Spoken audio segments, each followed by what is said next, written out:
Je propose cette année, dans le cadre donc, de la Biennale de danse du Val-de-Marne, une création qui s'intéresse aux questions d'énergie, aux questions énergétiques, alors prises non pas d'un point de vue technique, géopolitique ou économique, mais vraiment d'un point de vue sensible, sensoriel, à des échelles qui sont beaucoup plus fines que celles qui nous sont habituellement proposées quand on parle de ces thématiques-là. L'idée, c'est vraiment de proposer une immersion sensible et sensorielle qui met en travail ces questions-là, avec une proposition de mouvement, une proposition de son et une proposition de lumière. Au niveau du mouvement, l'envie, c'est de travailler à partir des notions de vibration, d'ondulation, de tremblement, tout ce qui est d'un registre donc, qui permet de traduire les flux cinétiques, les flux de mouvement qui nous traversent,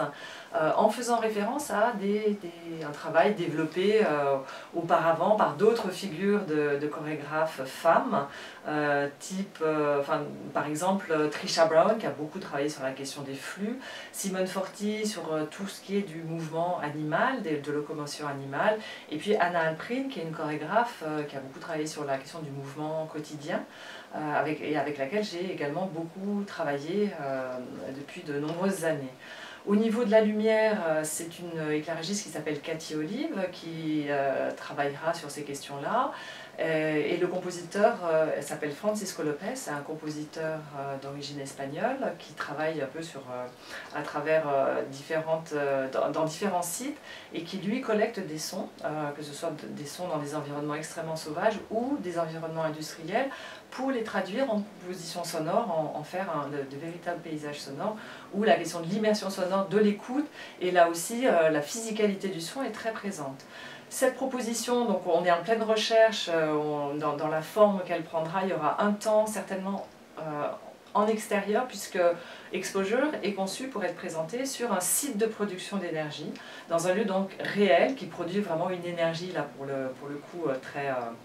très matériel, hein, dont on a plus l'habitude, avec cette envie, cette idée aussi que c'est important d'ouvrir ces lieux-là à la connaissance, à l'expérience de découverte du public. Donc c'est vraiment coupler ces deux choses. Découverte d'un lieu